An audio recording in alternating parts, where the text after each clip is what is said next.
அலசல் நண்பர்களுக்கு வணக்கம்.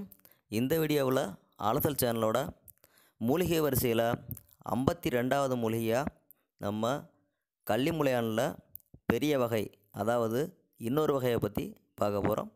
அதுக்கு முன்னாடி நீங்கள் இது வரைக்கும் நம்ம யூடியூப் அலசல் சேனலுக்கு சப்ஸ்கிரைப் பண்ணாமல் இருந்தீங்கன்னா உடனடியாக கீழே இருக்க சிவப்பு கலர் சப்ஸ்கிரைப் கிளிக் பண்ணி சப்ஸ்கிரைப் பண்ணிக்கங்க. கூட ஒரு பெல் சிம்பிள் வரும், அதையும் சேர்த்து கிளிக் பண்ணிக்கங்க. நம்ம வீடியோ போட்ட உடனே உங்களுக்கு கிடச்சிரும். இப்போ இந்த கல்லிமுளையானை பற்றி நாம் பார்க்கலாம். இந்த கல்லிமுளையானுடைய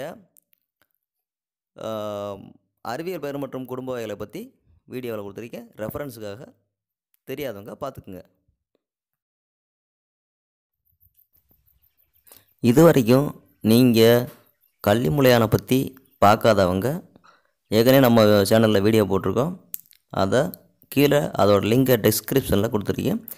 அப்படி அதுவும் இல்லாமல் நம்ம எண்டு ஸ்க்ரீனில் இந்த வீடியோ முடிகிறப்ப பார்த்திங்கன்னா கல்லிமுளையானுடைய வீடியோ லிங்க் வரும். அதை தொட்டும் நீங்கள் போய் பார்க்கலாம்.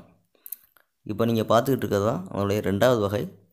இதில் எக்கச்சக்கமான வகைகள் இருக்குன்னாலும் நம்ம தமிழ்நாட்டில் இருக்க வகைகளில் எனக்கு கிடைக்கிற வகைகளை உங்களுக்கு நான் போட்டுக்கிட்டு இருக்கேன். இதுக்கு முன்னாடி நம்ம பார்த்த கல்லிமுளையான் நம்ம சாப்பிடக்கூடியது, அனைத்து மருத்துவ குணங்களும் அது உரியது. நீங்கள் பயப்படாமல் சாப்பிட்லாம். இப்போ நீங்கள் பார்த்துக்கிட்டு இருக்க இந்த வீடியோவில் நீங்கள் பார்க்குறது சாப்பிடுவதற்கு உகந்தது அல்ல.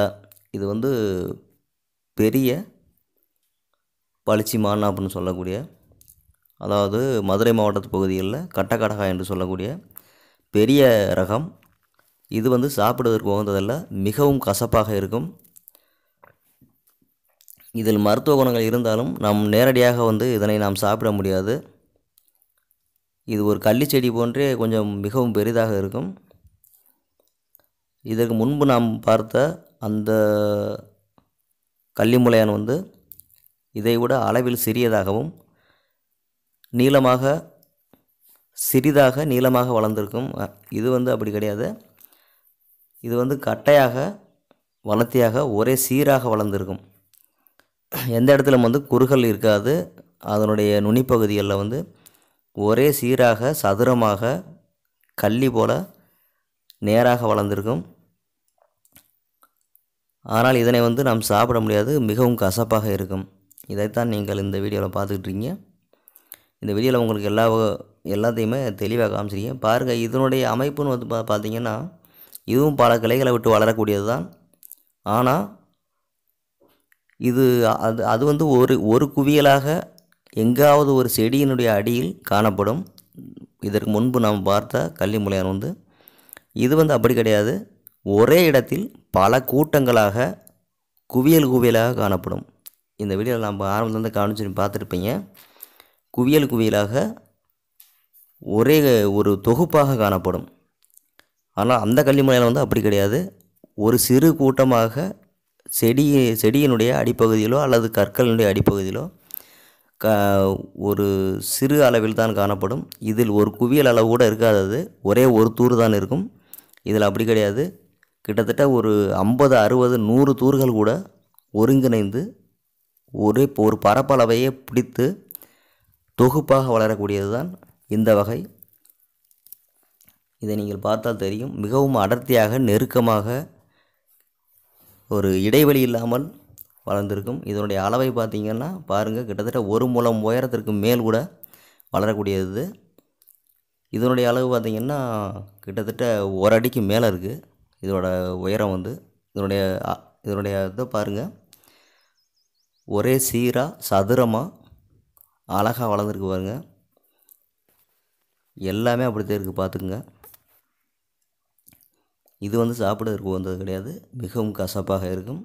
இதை நல்லா நீங்கள் அடையாளம் பார்த்து வச்சுக்கிட்டிங்கன்னா நீங்கள் இதில் சரியான கல்லிமுளையானை தேர்ந்தெடுத்து சாப்பிடுவதற்கு வசதியாக இருக்கும் என்பதனால் இந்த வீடியோ நான் உங்களுக்கு போடுறேன். அதாவது மூலிகையில் நம்ம மூலிகையை தேர்ந்தெடுக்கிறது பேர் மட்டும் தெரிஞ்சால் பத்தாது.